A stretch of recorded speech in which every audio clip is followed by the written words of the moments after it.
Welcome to the Trillby Connection DVD. This is a training in effective street hypnotism.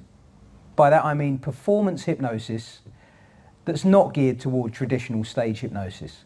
For people who want to be able to perform with hypnosis at parties, as part of another act, as a party trick, on the street, in bars, clubs, a real range of environments. But we're going to call it street hypnotism.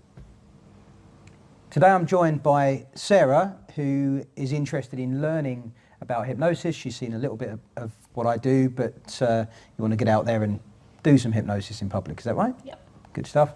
And we're also going to be joined by Lee, who's also interested in learning hypnosis and recently saw what I do at one of my lectures, so I've invited him along to come and learn a little about what it's like to learn how to be hypnotized. So we'll meet Lee in a while. This approach to using hypnosis is characterized by a number of things. Firstly, it's quite rapid in terms of the techniques that you use, although that's slightly softened by certain language patterns and tricks that you're going to learn. It's characterized by being quite direct. In other words, you're going to make a suggestion, you're going to test your work constantly to see if your subject's coming with you and those suggestions and ideas that you're putting forward are taking hold. And it's characterized by a kind of gradual scaling up of the phenomena that you're going to get into. And what that means is that you can perform with this to even a very basic level, and you've still given a satisfactory demonstration without all the fears of, well, you know, what if it doesn't work and that kind of thing. Okay, so we're going to run through this in quite a structured way, and the structure we're going to use is, first off, we're going to look at the approach, and by that I mean walking up to a group of people or an individual in any situation and essentially engineering a conversation about hypnosis that's going to lead to them wanting to be hypnotized. We're going to talk about the setup process. So after you've approached somebody, typically they'll come back with some kind of response. It may be based on fear, it may be based on misconceptions, they may just be really excited and want to be hypnotized. But we're going, in the next few sentences that you're going to use with them, you're going to set them up so you can get them in the perfect physical position, the perfect kind of mental state of mind, and in a way that they feel happy and safe with what you're going to do. Okay, we're going to call that the setup. And then we'll look at what I call a set piece.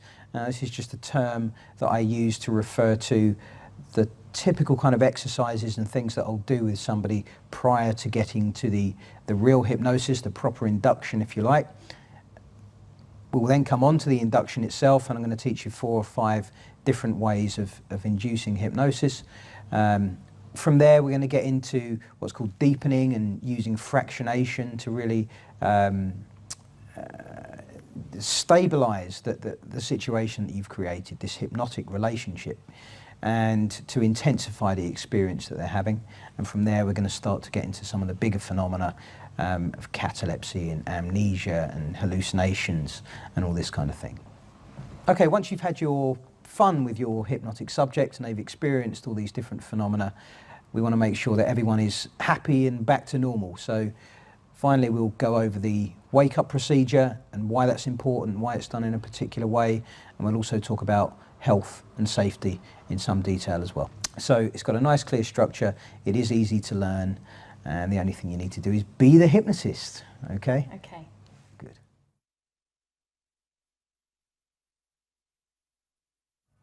Okay, before we really begin and get into the structure of this, the approach, the set piece, the inductions, I know that you've dropped into one of my training courses and you've seen hypnosis happening, but am I right in saying that you haven't been out in public and hypnotized people and Yeah, no, I haven't. You haven't done that kind of thing.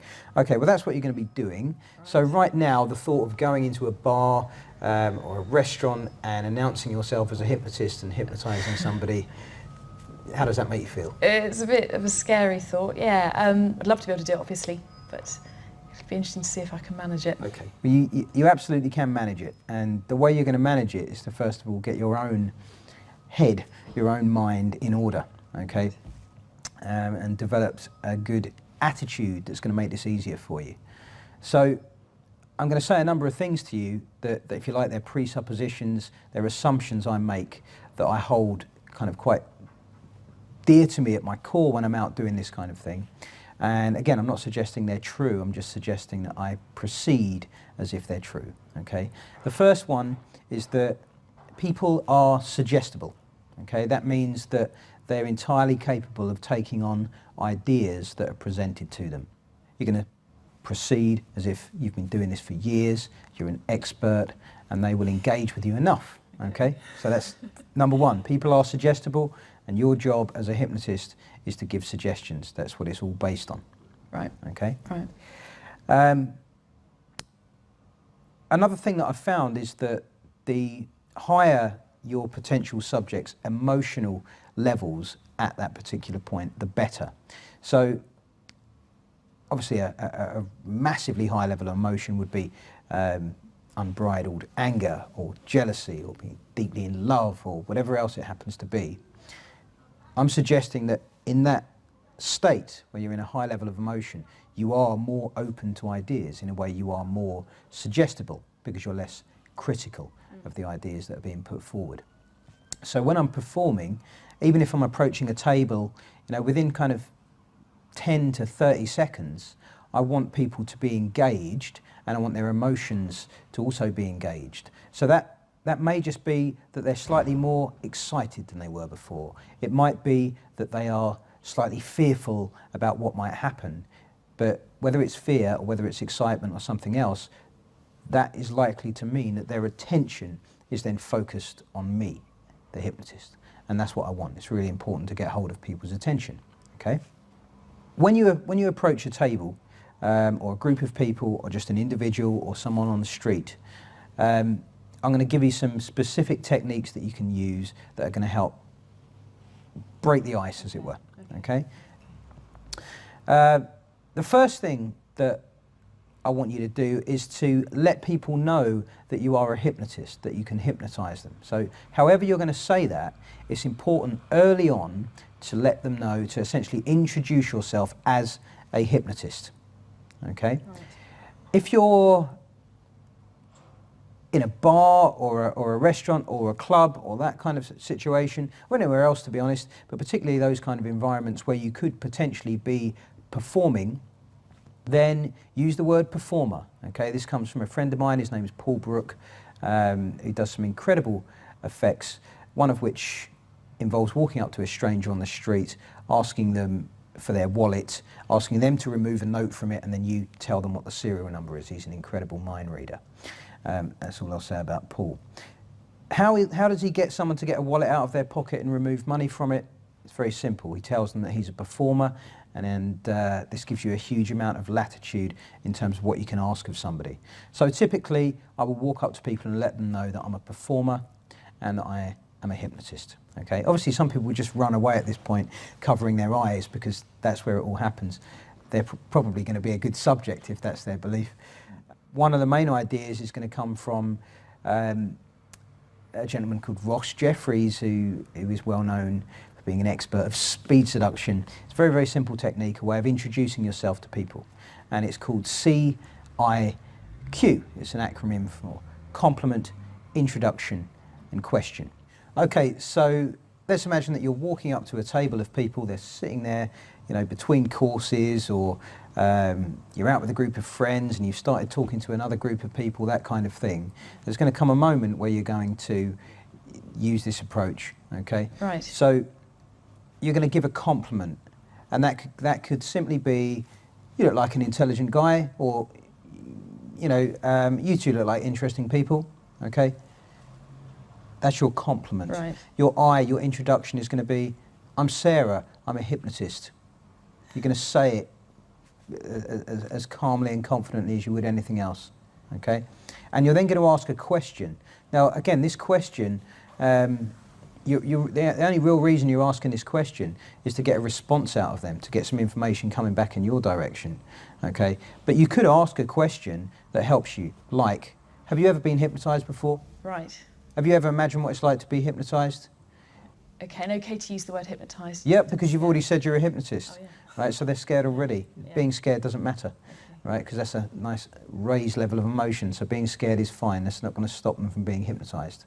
Are there any particular kinds of people who are best to approach, like men or women, or are big groups to be avoided? Or yeah, this is a thing for the person beginning in hypnosis. This question is mainly about, can you spot a good subject, let alone are there good groups to approach? Well, I've been doing this for 15 years and I'm afraid I can't spot a good subject. I can't walk into a bar and say, he'll be good, she'll be good, they'll be rubbish. Yes, there is a certain element of this that is reliant on numbers. Some people are naturally better subjects than others. I'm sure everyone can get there eventually. But for the sake of performing hypnosis and street hypnosis, you really want to get to the people who, on that night, in that mood, with that hypnotist, are up for it, okay? So I like approaching groups. I like approaching groups that are mixed, if they're available, because they kind of support each other, and you can kind of bounce them off each other. But being in a group gives people that kind of safety in numbers. In some people it will bring out their need to be a star and enjoy a bit of attention, which is quite good if you can appeal to that. If people look really locked in a deep conversation or right in the middle of their meal, then I'll probably hold off. I want this to be workable. I want there to be a bit of space. I want there to be a place where I can stand or sit where they can definitely hear me. It doesn't matter that much if there's lots of outside noise, as long as they can hear me. So my advice, really, if you want to be good at this, is just approach anyone that will stand still long enough for you to give them a compliment, introduce yourself and ask a question. And what I'm looking for at this really early stage, I know it's very early in the proceedings, from the moment I've introduced myself and said I'm a hypnotist, what I'm looking for are the people in the group that seem most fascinated and interested with at least hearing me out. And those people generally have a look of being quite still, of just looking. They might be smiling, but they're just looking straight at you and totally hanging on to your every word, because this secretly is something they've been interested in, or they've heard about it, or they're wondering what it might be like. So that leads to a sort of state of fascination and interest. And for me, that is a really good sign that those people are likely to be pretty good subjects. Right. Okay, so let's imagine that you've approached the table, you've confidently introduced yourself as a hypnotist, you've asked a little question that's kind of engaged them and got a response, and now you're essentially at the point where you might have a conversation.